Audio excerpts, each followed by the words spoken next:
दोस्तों नमस्कार, मैं हूं धर्मेंद्र पांडे और आप देख रहे हैं गांव गाथा। दोस्तों आज हम लोग एक बार पुनः यहाँ पे आए हुए हैं हरदिया ग्राम में, और यहाँ पे नागेंद्र शुक्ला जी से एक नए मुद्दे पे एक नई जानकारी के साथ हम लोग कुछ चर्चा करेंगे। राशन कार्ड के ऊपर हम लोग बात करेंगे कि इसकी पात्रता क्या होती है और कैसे कैसे राशन कार्ड होते हैं।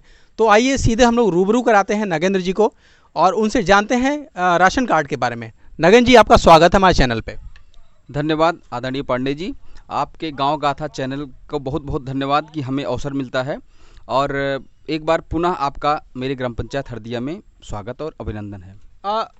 हमको ये बताइए कि राशन कार्ड, सबसे पहले अगर हम बात करें कि राशन कार्ड की पात्रता क्या होती है, उसकी एलिजिबिलिटी, कौन ऐसे लोग हैं जो राशन कार्ड के लिए एलिजिबल हैं? सर्वप्रथम ऐसा है कि जैसे जो भी राशन कार्ड बनाए जाते हैं वो गवर्नमेंट की स्कीम है कि 79.8% यानी लगभग 80% ग्राम पंचायत की आबादी के लगभग 80% लोगों का राशन कार्ड बनाया जाता है। अच्छा। गवर्नमेंट मानक के अनुसार उसमें पात्रता तय की जाती है। पात्रता का मानक जो होता है, जो अंत्योदय कार्ड धारक होते हैं उनको अति गरीब माना जाता है, यानी गरीबी जो रेखा होती है उससे नीचे रहने वाले और अत्यंत गरीब होने वाले लोग अंत्योदय योजना के पात्र होते हैं। अच्छा। और जो उससे ऊपर होते हैं, जो केवल गरीबी रेखा के नीचे रहते हैं, उनको पात्र गृहस्थी राशन योजना के तहत कार्ड जारी किया जाता है। और अंत्योदय योजना के जो राशन कार्ड धारी होते हैं वो चूंकि हर ग्राम पंचायत में पहले से निर्धारित मानकों पे तय रहते हैं, उसमें से जैसे किसी कार्ड धारक की मृत्यु हो गई, किसी कार्ड धारक की आय बढ़ गई, किसी कार्ड धारक गांव छोड़कर कोई चला गया, ऐसी स्थिति में ही पुनः अंत्योदय कार्ड धारक नए चयनित किए जाते हैं ग्राम पंचायत के माध्यम से।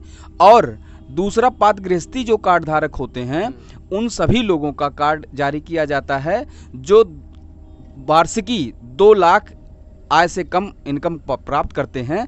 ऐसे सभी लोगों का पात्र गृहस्थी योजना के अंतर्गत राशन कार्ड जारी किया जा सकता है। तो 2 तरह के कार्ड बेसिकली होते हैं? जी एकदम, ग्राम पंचायतों में और नगर में भी इसी तरह के 2 तरह के कार्ड जारी किए जाते हैं, एक अंत्योदय योजना के अंतर्गत और एक पात्र गृहस्थी योजना के अंतर्गत। अच्छा, तो जैसा कि दर्शकों को हम लोग बता चुके हैं कि मतलब कार्ड कौन कौन से होते हैं, अब हम दर्शकों को ये बताना चाहेंगे आपके माध्यम से कि कार्ड बनवाने की प्रक्रिया क्या है, कि कैसे प्रोसेस में आता है, फॉर्म बनना होता है कि ऑनलाइन करना होता है, तो इस पे थोड़ा सा हमारे दर्शकों को विस्तार से आप बताएं।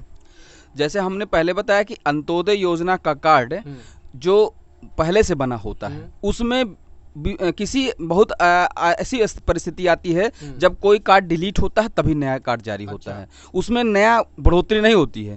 कोई कार्ड धारक यदि कहीं से चला गया या किसी की मृत्यु हो गई या किसी कारणवश कोई ग्राम पंचायत में कोई अपनी आय बढ़ा लिया या आय किसी की नौकरी लग गई, कोई बड़े पैमाने पे रुपया पैसा कमा के आगे निकल गया, तो उसकी पात्रता कम होने पे फिर अंत्योदय कार्ड दूसरे को जारी किया जा सकता है। और ऐसे अंत्योदय कार्ड धारकों को अंत्योदय योजना के अंतर्गत जो कार्ड बनाए जाते हैं ग्राम पंचायत के प्रस्ताव पे, उन लोगों के लिए पात्रता होती है। पहला नंबर, वो गरीबी रेखा के पात्र होने चाहिए। अच्छा। वो अत्यंत गरीब होने चाहिए।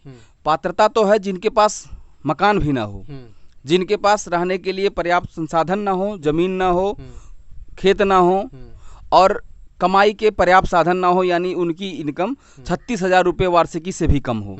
ऐसे लोग अंत्योदय योजना में कार्ड धारक चयनित किए जाते हैं। अच्छा। और उसके लिए सभी सभी परिवार के सभी लोगों का आधार कार्ड, मुखिया का जो महिला मुखिया होती है उसका भी आधार कार्ड, उसके साथ साथ उसके bank passbook, 3 photo, mobile number, इतने कागजात ग्राम पंचायत के पास प्रस्ताव के माध्यम से शामिल किए जाते हैं।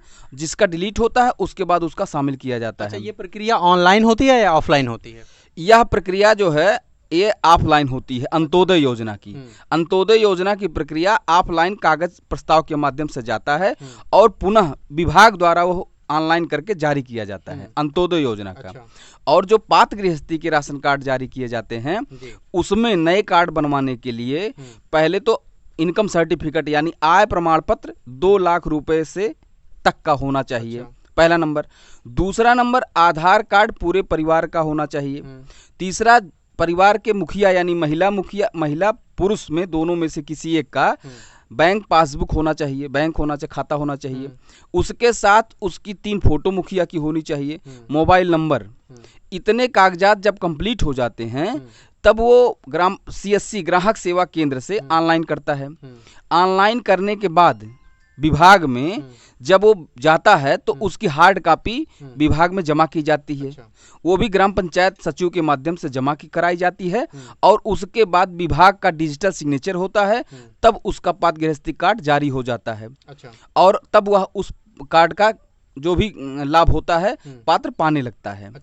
आपसे हम ये जानना चाहेंगे कि अगर हमारे राशन कार्ड में जो यूनिट है यानी एक व्यक्ति का नाम बढ़ाना है तो इसकी क्या प्रक्रिया है, कैसे उस नाम को सम्मिलित किया जा सकता है? जैसे किसी का नाम, जैसे किसी छोटे बच्चे हैं, आधार नहीं बना होता तो नाम छूटा रहता है। अगर उनका नाम बढ़ाना है तो हम अपना राशन कार्ड का नंबर लेकर जाएं, किसी भी ग्राहक सेवा केंद्र पे आधार लेकर जाएं और उसके बाद उसमें ऑनलाइन करा दें और उस जो प्रिंट आउट निकलती है उस प्रिंट आउट को ग्राम पंचायत सचिव के माध्यम से, ग्राम पंचायत के प्रस्ताव के माध्यम से वो विभाग में जाता है और उसके बाद उस जो प्रिंट आउट निकलती हार्ड कॉपी ग्राम पंचायत सचिव को दी जाती है, वो विभाग को भेजते हैं। विभाग से डिजिटल साइन होकर के पुनः नाम सम्मिलित किया जाता है कार्ड में। वे कौन कौन से कारण हैं या दशाएं हैं जिनमें राशन कार्ड जो है वो अपने आप निरस्त कर दिया जाता है? राशन कार्ड बिना किसी वजह का तो नहीं निरस्त किया जाता है। उसके कारण ये होते हैं कि जैसे किसी का आधार सीडिंग और फीडिंग नहीं है, जिन राशन कार्ड धारकों पे किसी का आधार कार्ड सीड और फीड नहीं है, ऐसी स्थिति में स्वतः विभाग और स्वतः साइट, जो वेबसाइट होती है राशन कार्ड की, वो स्वतः डिलीट हो जाता है कार्ड। उसमें किसी को कुछ करने की जरूरत नहीं पड़ती है। और जिनका नाम भी, अगर किसी राशन कार्ड में नाम भी सीड फीड नहीं है आधार के माध्यम से, वो भी नाम डिलीट हो जाता है। तो इस नाते प्रत्येक राशन कार्ड पे जितने भी नाम रहते हैं उनको आधार ले जा करके सीडिंग और फीडिंग करानी पड़ती है। वो ऑनलाइन भी सीडिंग फीडिंग करा सकते हैं। किसी भी ग्राहक सेवा केंद्र से राशन कार्ड धारक स्वयं अपना कार्ड नंबर लेके जाए और किसी भी ग्राहक सेवा केंद्र पे अपने परिवार के सभी सदस्यों का आधार ले जा करके सीड और फीड करा सकता है। आपने एक टेक्निकल शब्द का इस्तेमाल किया, सीडिंग और फीडिंग। तो हमारे दर्शकों को थोड़ा सा हम बताना चाहेंगे कि सीडिंग और फीडिंग क्या होती है? सीडिंग आधार जो हमारा बना हुआ है, सीडिंग उसमें होता है कि हमारा आधार नंबर नाम दर्ज किया जाता है, उसको हम सीडिंग बोलते हैं। उसको फीडिंग बोलते हैं। जब हमारा आधार नंबर फीड किया जाता है तो हम आधार नंबर जब फीड हो गया तो हमारा फीडिंग हो गया।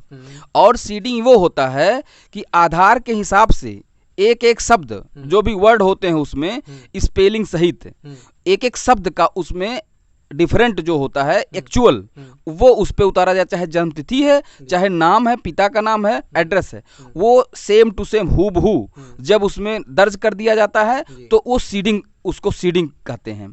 और फीडिंग केवल आधार नंबर दर्ज करने पे ही फीडिंग हो जाता है। तो फीडिंग जब हो जाता है तो भी कार्ड तो भी नाम नहीं डिलीट होता है, लेकिन सीडिंग डिमांड करता रहता है साइट।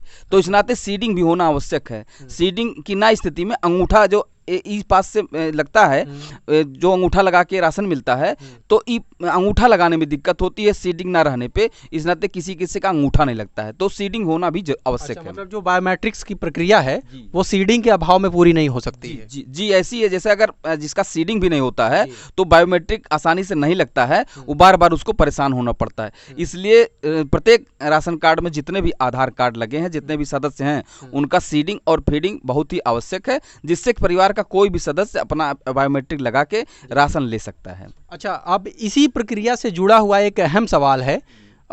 ये अहम इसलिए है क्योंकि इसमें हम 2 बातें करेंगे। पहला तो समय, कि इस पूरे प्रोसेस में ये राशन कार्ड हमारे हाथ में, मान लीजिए मैं पात्र हूँ, तो राशन कार्ड कितने समय में हमारे हाथ में आ जाएगा। और दूसरा क्वेश्चन मेरा ये है आपसे कि कितना खर्चा, कुल लगभग कितना खर्चा इस पूरी प्रक्रिया में एक व्यक्ति को वियर करना पड़ता है? अब ऐसे तो मानिए कि ग्राहक सेवा केंद्र के माध्यम से जो हम ऑनलाइन कराते हैं, सर्वप्रथम हम इनकम सर्टिफिकेट के लिए आवेदन करते हैं। फिर इनकम सर्टिफिकेट 10 से 15 दिन का उसका बनने का समय है आता है। फिर हम जब इनकम सर्टिफिकेट ले लेते हैं, उसके बाद हम अपने Aadhaar card, bank passbook, income certificate, photo और उसके बाद मोबाइल नंबर, इतने कागजात से जब ऑनलाइन कराते हैं तो जो शुल्क लगता है ग्राहक सेवा केंद्र का, उसके फीड करने का, ऑनलाइन करने का, जो सरकारी फीस होती है लगभग 50 से 100 रुपये, वो फीस लेते हैं। और आय प्रमाण पत्र बनवाने में जो ऑनलाइन का शुल्क 50 से 100 रुपये होता है वो लेते हैं। तो इस तरह से 100 से 200 रुपया ये लगभग खर्चा हो गया।